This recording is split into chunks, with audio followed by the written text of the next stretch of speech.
Se para ser salvo eu preciso crer no Evangelho, como é que as pessoas do Antigo Testamento eram salvas? Meu nome é Lucas, esse é o canal Mente Cristã. Se você não se inscreveu no canal ainda, é só clicar aí embaixo, por favor, faça isso, vai ser muito bom para o canal, vai ser bom para você, eu espero, e você só precisa fazer isso uma vez. Esses dias eu fiquei tentando explicar para uma pessoa o Evangelho, e quando ela finalmente entendeu, a dúvida dela foi justamente como é que as pessoas do Antigo Testamento faziam para ser salvas se Jesus ainda não tinha morrido e não tinha como as pessoas terem fé na obra de Cristo se Cristo ainda não tinha feito. Inclusive a Bíblia não falava exatamente ali como é que ia ser feito por Cristo e que a salvação era mediante a fé em Cristo e tal. Então eu tive que explicar um monte de coisa para ela, e uma das passagens que eu lembrei é de Gálatas 3:8, que diz o seguinte: prevendo as escrituras que Deus justificaria pela fé os gentios, anunciou primeiro o evangelho a Abraão. Tá bom, vamos lá então. É claro que isso não significa que o evangelho foi comunicado a Abraão da mesma forma que ele foi comunicado a nós através de explicações tão detalhadas como as do apóstolo Paulo, e nem mesmo como foi comunicado aos discípulos que andaram com Jesus, aprenderam com ele e inclusive puderam comparar a morte e a ressurreição dele com os símbolos da antiga aliança, esses sim comunicados ao povo de Deus no Antigo Testamento. Ou seja, o evangelho foi comunicado ao povo de Deus desde Adão, só que através de símbolos, de sombras, não de uma forma tão detalhada como Paulo nos explicou, por exemplo, na carta aos Romanos. E lendo o Novo Testamento inteiro, a gente percebe que as pessoas sempre foram salvas pela fé e não pela obediência à lei. E eu quero começar com este vídeo uma sequência de explicações sobre termos do Evangelho, termos que significam e que explicam o Evangelho, que também poderiam ser vistos ou que eram vistos no Antigo Testamento, que a gente consegue analisar lendo a história do povo de Deus, os profetas e tudo mais. Bom, vamos voltar ali para o texto rapidinho. Prevendo a escritura que Deus justificaria pela fé gentios. Deus justificaria pela fé gentios. Bom, primeiro vamos entender aqui o que é justiça.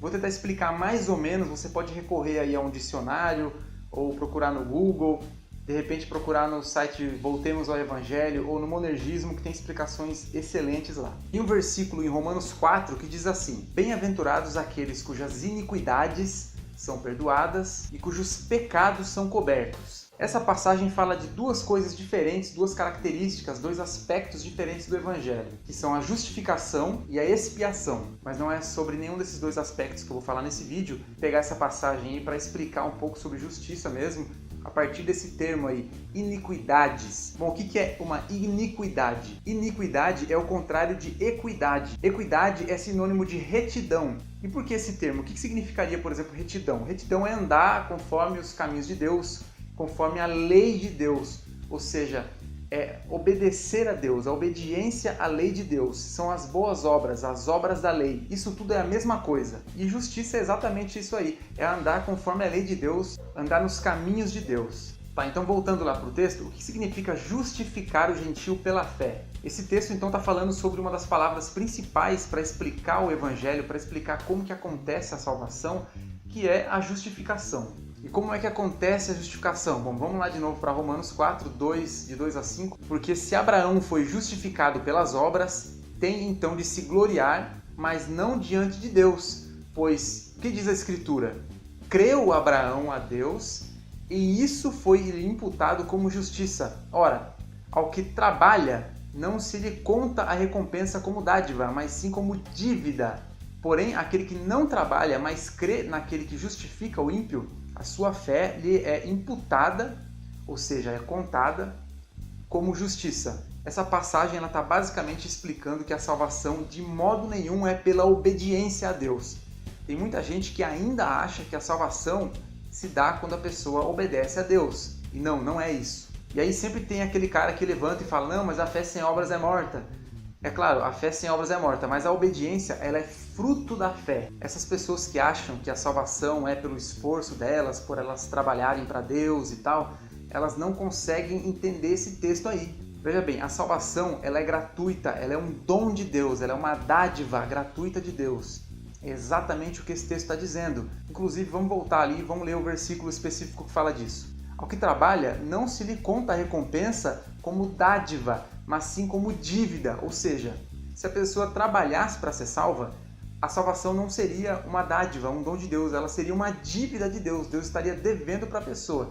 E é claro que não é isso, porque as outras passagens todas dizem especificamente que a salvação é gratuita, ela é um dom de Deus. E o último verso que eu tinha lido, ele terminava dizendo: a sua fé lhe é imputada, ou seja, contada como justiça. A sua fé e não o seu trabalho. Mas o que significa isso? A sua fé ser contada como justiça?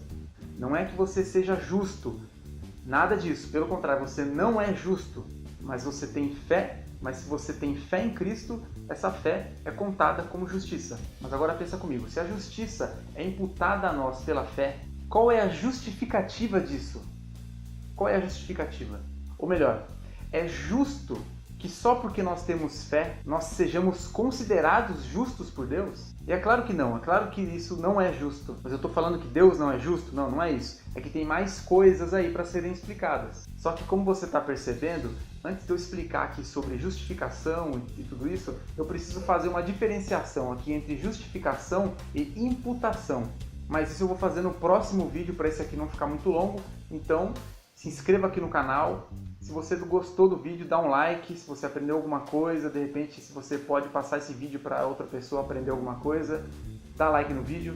Se você não gostou, simplesmente pode dar dislike, não tem problema. Fique com Deus.